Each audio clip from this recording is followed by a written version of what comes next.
Proverbs 17:17. A friend loveth at all times, and a brother is born for adversity. The Bible here is contrasting the difference between that relationship that's familial and the value of a good friend. Over and over again, the Bible talks about the value of friendship. And I think I had mentioned maybe some 3 or 4 months ago that probably the one thing that I may have missed as a young adult is the importance of establishing and maintaining solid Christian friendships. It's so important. Proverbs speaks to it over and over again. We know Proverbs are really the wise counsels that a father is giving to his son. And over again, he talks about the value of good friendships, and he warns about the dangers of negative friendships over and over again. In the book of Proverbs chapter 1 it starts, and we're not going to turn there, but he starts right away, and he talks about the kind of companions that if you walk with them and they're headed in the wrong direction, that as night follows day, those wrong companions will pull you the wrong way. This is not a message for children, so to speak, but it's important to understand no matter what your age is, that the people who are around you are influencing you. Who you allow to influence your life impacts your life for a long time. A pastor of mine many years ago said, 5 years from now you'll be the same exact person you are today, except for the people that you meet, the books that you read, and the places that you go. And I thought that's a wise observation about how individuals can influence you, whether it's by meeting them and the interchange that you have with them, or if you read the printed page that they put out, that has an influence on your life also. I think we'd have to add to that what you watch. What you watch is such a huge influence on you. Raising children is very challenging. And we could talk for half an hour just on that, how challenging raising children is. I don't think that it has changed much as far as how challenging it is. Some 100 years ago, Mark Twain made this observation. This is what Mark Twain said on the topic of raising teenagers. Mark Twain says, when a boy turns 13, put him in a barrel and feed him through a knothole. When he turns 16, plug up the hole. Interesting. And so we understand that there are challenges. But the truth is, your children will be more affected by friendships and friends more than anything else. They are sometimes affected more by their friends, depending on the volume of time they spend with their friends, than they will be by their parents or their pastor combined. It's normal and it's natural to want friendship. God built a companionship factor inside of you. I believe that our soul has a yearning or a longing for friendship. The desire for friendship is not wrong. Let's know that. What Satan does is he takes that normal and natural desire, and he'll take that and he'll twist that in a negative way by introducing the wrong kind of friends. I think as parents, we have to be wise in understanding this need for companionship. I think it's a mistake that some parents make, that they don't allow their children to have any friends. I see a danger to that.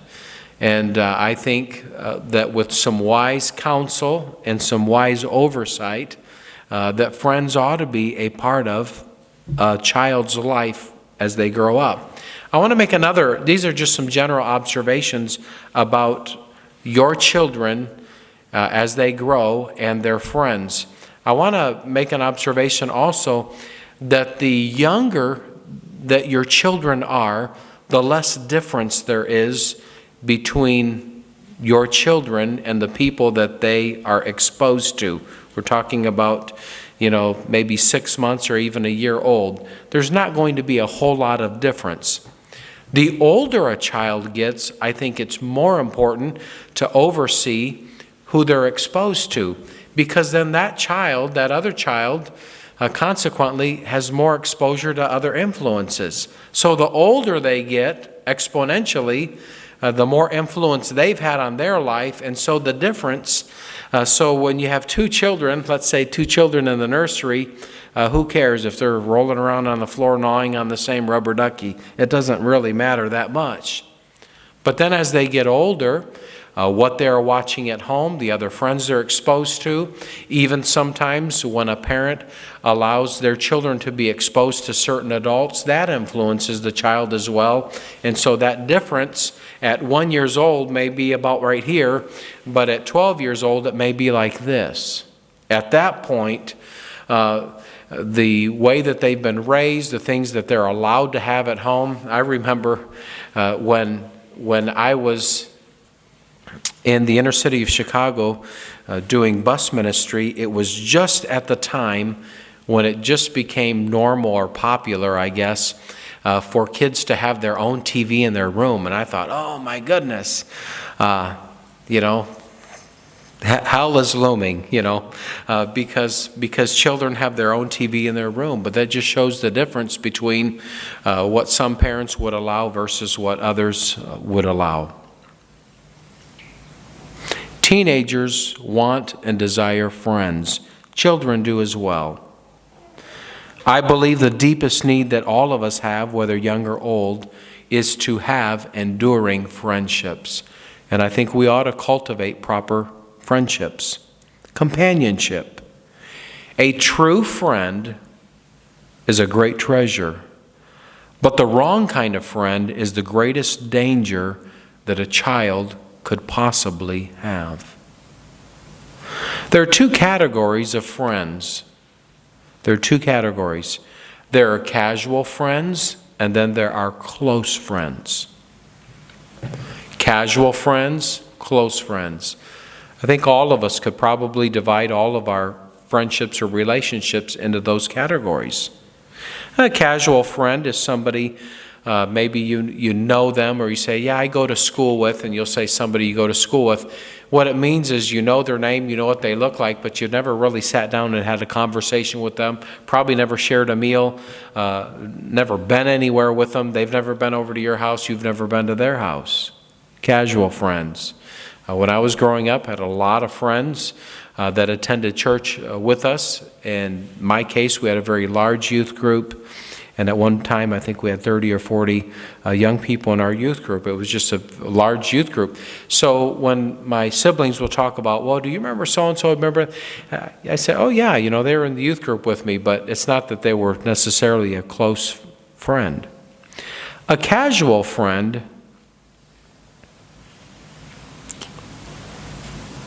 I lost my spot. I'm looking for it. I'm sorry.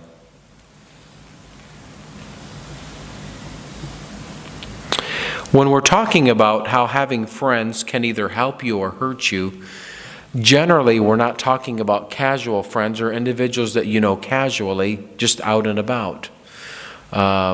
Just quick survey here. How many of you generally shop at the same place for groceries? Generally shop at the same place. Okay. Let's see. How many of you, when you go grocery shopping, you could probably recognize the teller or several of the tellers that will be there when you check out, okay? How many of you know them well enough that you know what their name is? Okay, a few of you do. How many of you have ever had anybody that where you normally shop for groceries, how many of you have ever had them over for dinner? Okay. You? Doesn't count. Bad friends can hurt you. These are individuals that you can minister to. You really can. Sometimes you can cheer them up or encourage them, but we're not talking about somebody who's close into your life. And it doesn't always mean that somebody who is an acquaintance or a casual friend becomes a close friend. I think we all understand that. I'm not going to have you raise hands for that. Scripture says, he that walketh with wise men shall be wise, but a companion of fools shall be destroyed. A true friend is somebody who is a faithful friend, and a true friend that you want as a close friend is somebody who encourages you to do right.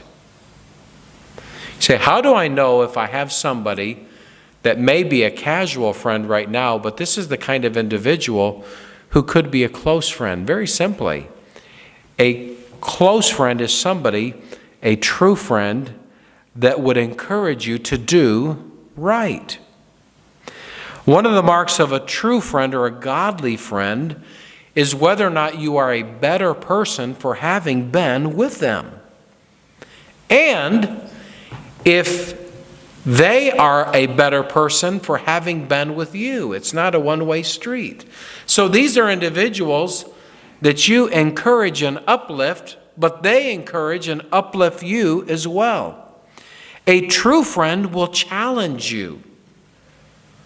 I remember some years ago in the youth group where we attended church, there was a group of young ladies that had a very positive spiritual influence on one another. And they started a prayer group at noontime at school.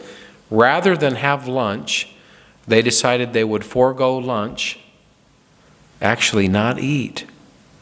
Can you imagine that? And spend some time in prayer. And I would dare say that the product of that, not only friendship, but that prayer time together drew them closer together. It drew them closer to the Lord. And it also had a tremendous and positive impact on our church family. Because of that, I believe it was directly because of that that youth group grew, because they were serious-minded and spiritually minded. And it started with the teen girls. It was just a companionship or a friendship thing. Nobody told them to go do this.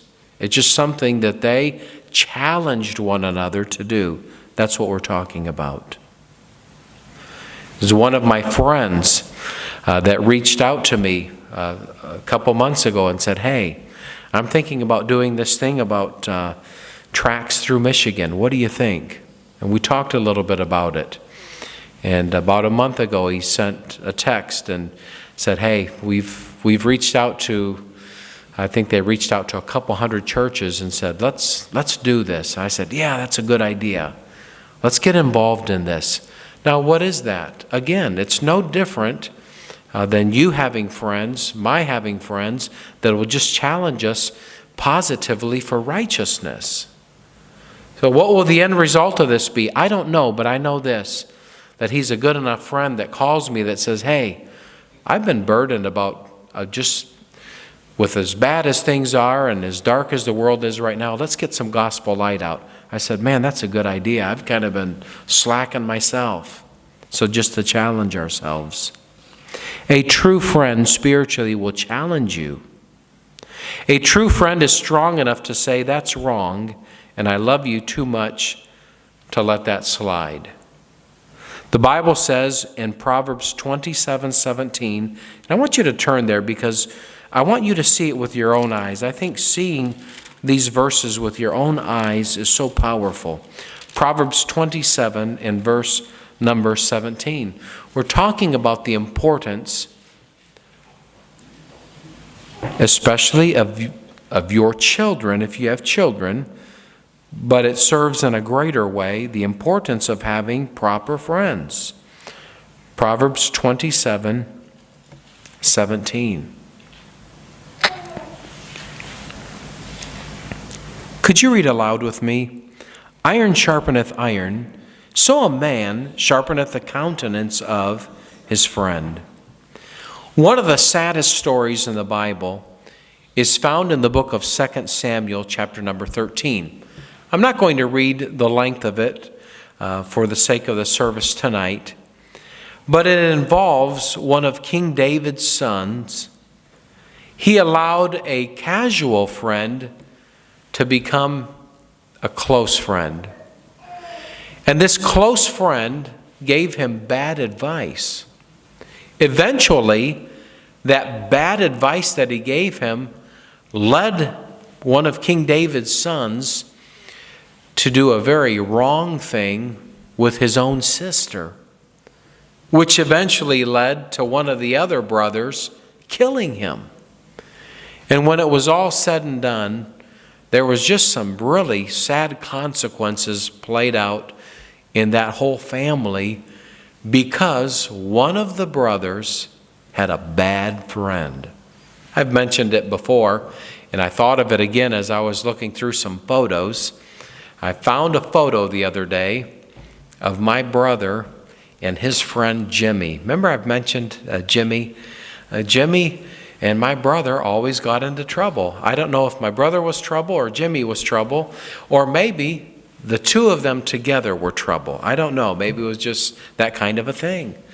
But I just remember whenever Jimmy and my brother, my oldest brother, were together, they got in trouble.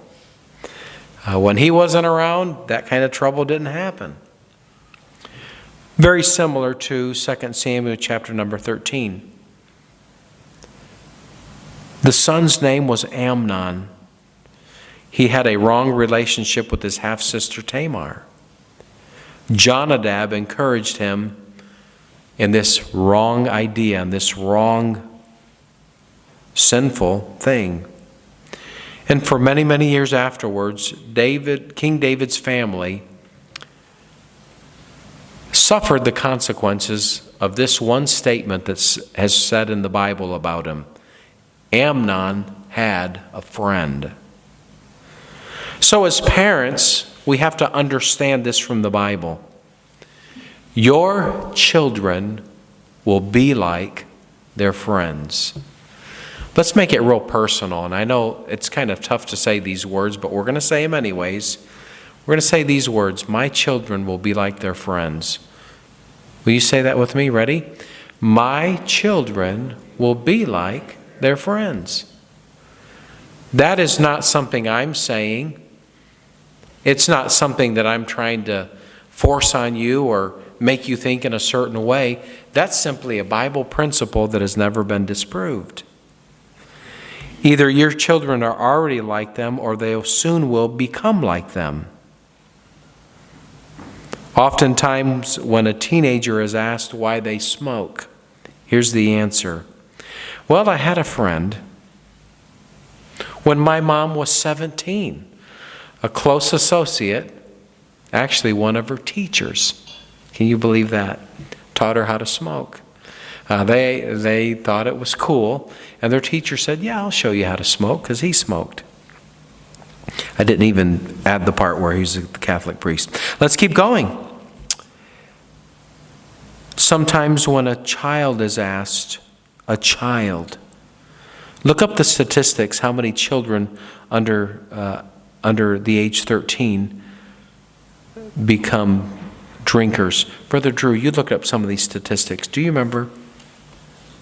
I think it's 5 to 6% of 13 to 17-year-olds are already alcoholics or binge drinkers. That's a staggering number, not even including how many just drink casually. So oftentimes when somebody is asked, well, how'd you get started on this? Well, I had a friend. Or how'd you get hooked on pornography? Well, I saw it at a friend's house. It's sad to say that some parents don't even know who their children's friends are. That's scary. I think it's important to be able to hear conversations, to know who the friends are. How do they dress? What do they listen to? What are they watching? What are the kind of kids that your kids' friends hang with? There's always groups, aren't there? You can evaluate the spiritual condition of your children in time by their friends. Now, as a parent, I think it's so important to be proactive, you know. And some people say, well, I'll be the only friend my child needs. I disagree with that. I really disagree with that. I think they need some friendship and companionship beyond that. But you can help. And sometimes, and we learned this, sometimes your children need help, but they don't want help. But we help them, and we talk about principles on how to choose friends wisely. Here's a couple thoughts, and then we'll finish. First of all, help your children understand, even from a young age, help your children understand dangers that are involved. I think even more so in the day that we live, we need to not frighten our children. I don't think our children ought to be afraid to go out. I don't think our children ought to be afraid of people. I think there ought to be a balance. But we need to help our children understand the dangers that are involved. I'm going to be very direct. Sometimes when we were going to church, I would tell our children, this is primarily before we moved here, I'd say, there's some adults I just don't want you talking to. I don't mean that mean or unkind. But sometimes in a church, when you throw out the gospel net and you drag it in, we don't get a choice on what we drag in, okay? That's just the fact. And we just need to be cautious. Today, with our children, everything is glamorized, and oftentimes they don't see the consequence of sin. Everything is made to be glamorous. We don't live in a Snapchat world. That's just how the devil wants it to portray. They only see the beautiful side that's advertised. It doesn't hurt for a child to understand what happens in court. It doesn't hurt for them to understand what happens at jail. It doesn't hurt for them to understand what happens in the hospital rooms or the emergency rooms, or even what it means to end up in the morgue. We need to teach our children that there are real consequences to sin. What does the Bible say? This isn't just cliche. The wages of sin is death. The book of James says, and sin, when it is finished, bringeth death. That's not a scare tactic. Again, that's a fact from the Word of God, and we need to understand that. I have friends that never made it to 20 years old. I have friends that never made it to 30. Why? Wrong friends. Wrong friends. So let's help children to understand dangers that are involved. You're not going to get your children where they need to be by always saying yes. I noticed one of the children had a little burn on his finger. And a parent explained to me, I told them no, but they reached for something they weren't supposed to. Got a little burn on his finger. That's a consequence. Fire burns fingers. It just happens. And we're not glad about that. It's what happens. Number 2, carefully guard their company. Look in Proverbs 22. Let's take a peek there real quick. Proverbs 22.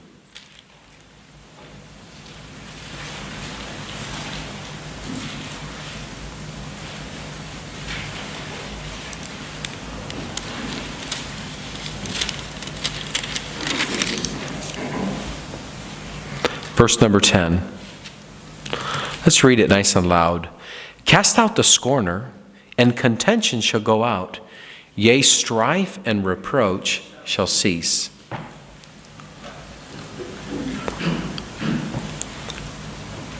If anybody calls your dad or their dad the old man, they may fit that description, what the Bible says, a scorner.